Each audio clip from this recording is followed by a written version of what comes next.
If you go to the webpage, you can download a lot of stuff about different trailers and gameplay trailers and all that. You can also find about a 40-minute gameplay showcase in YouTube. So, well, if you ever have some interest about the game, you should check it out. So, anyway, what is this about?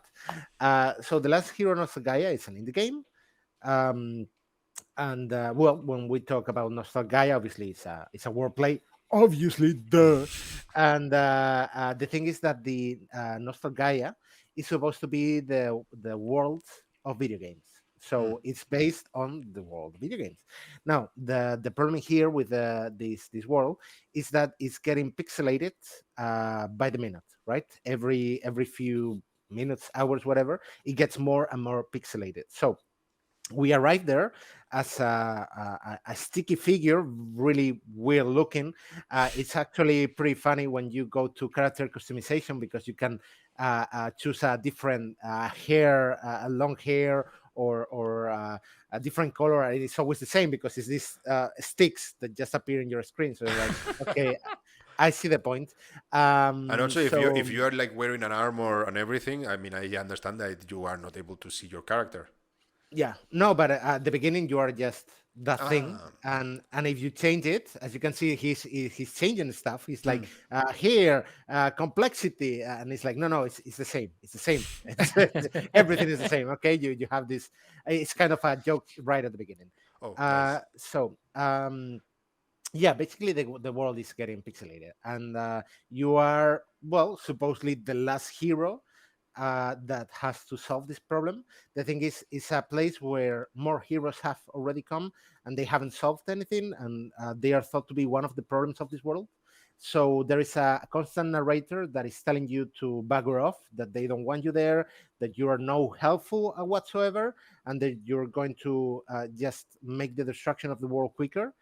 And so this is going to be a narrator that goes throughout the whole story of the game.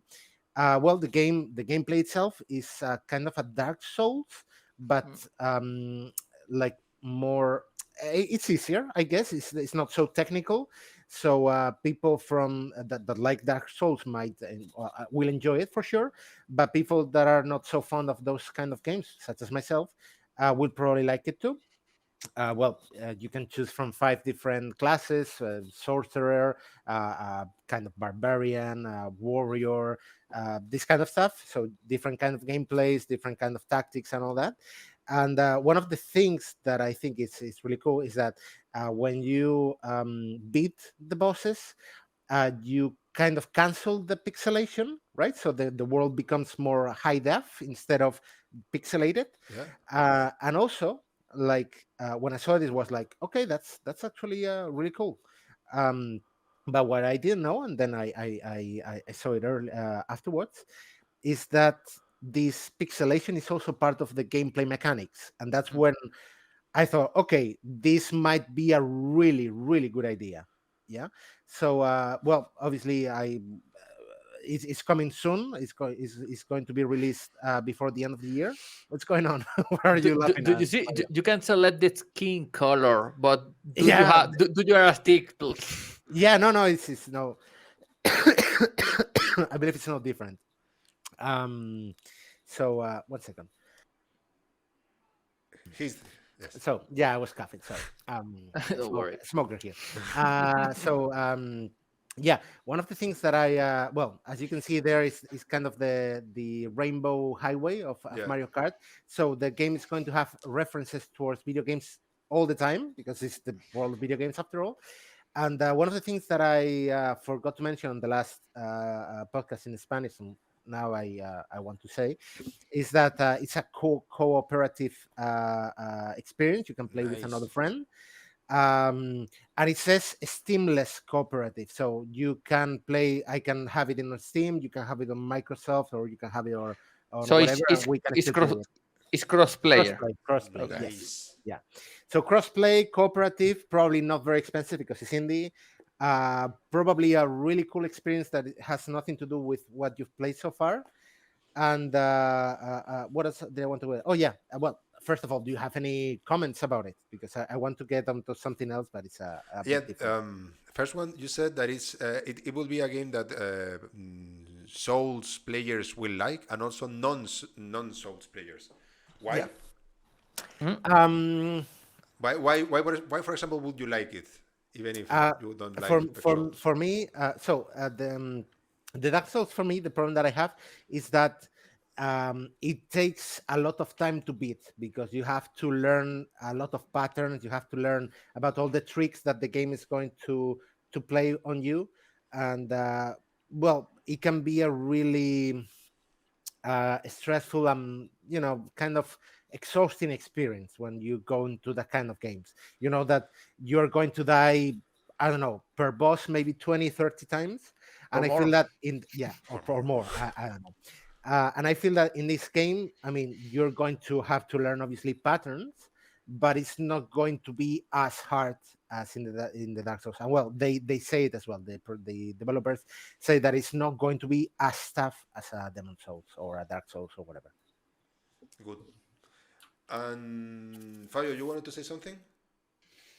No, I just we have a day about this game. Somewhere before the end of the year. Yeah, coming 2022. Yeah. Yeah, I know. So I was gonna ask. You said that so I understand that in the beginning the world is like really pixelated because you are going there. I understand in order to save the planet. Who I knows? guess. But you Yeah. said that every time you beat. Well, I didn't. I don't know if I understood well. Every time you beat a boss, the world gets less pixelated. Yeah. At least Maybe at do you least have a upgrade? No. at least yeah, it kind of so in the gameplay trailer that I saw, it was 40 minutes. At some point he beats a boss, and the at least the room where it was becomes well, normal definition, let's say high definition, I don't know, like normal graphics, instead of pixelated. And so and also the narrator is like, oh wow, that actually, you did something good, I guess.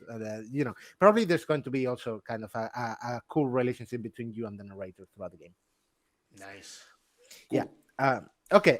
So before we finish, so the other day I kind of had an idea about indie games coming back to life, I guess. It was told in the next game.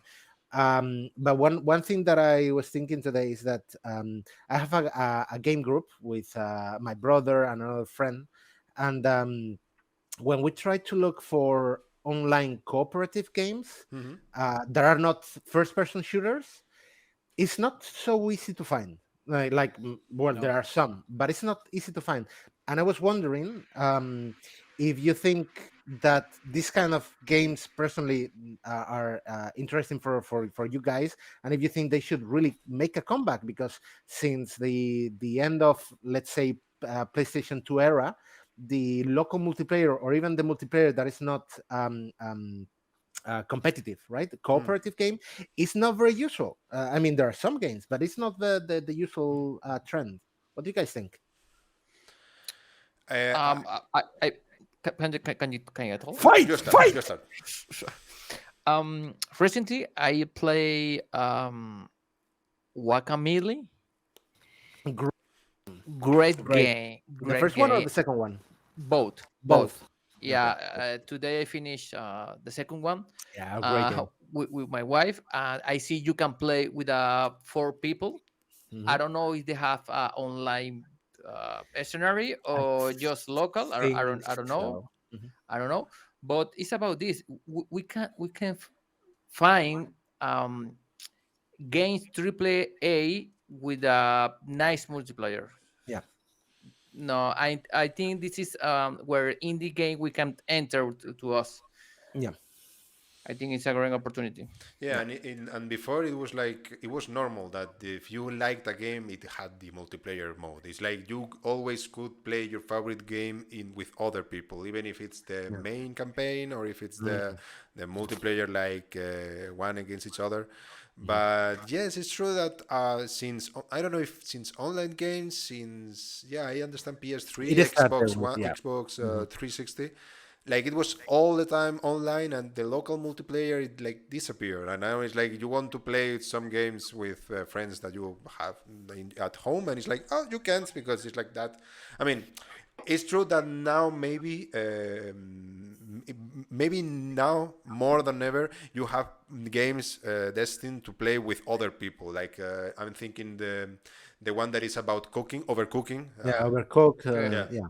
Hmm. and you have like more games because before it was like shooter games, racing games, and that's it. But now it's like it's true that for me it's like for no reason, because I understand that if you put multiplayer, it wouldn't be so difficult to like put the four screen Yeah, like the old times. yeah, Yeah. like the Yeah. old times.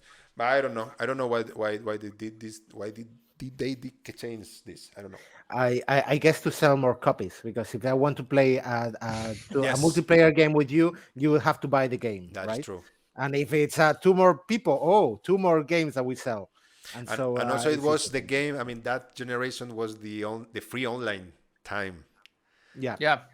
Only that time. I mean, well, no, good sorry. old Xbox, times. Xbox, Xbox had to pay, right? I mean, it was the first company Yeah, console that it was the Xbox Pass. I think the PlayStation Network didn't have didn't that have kind of it. Yes. service yet. I don't remember.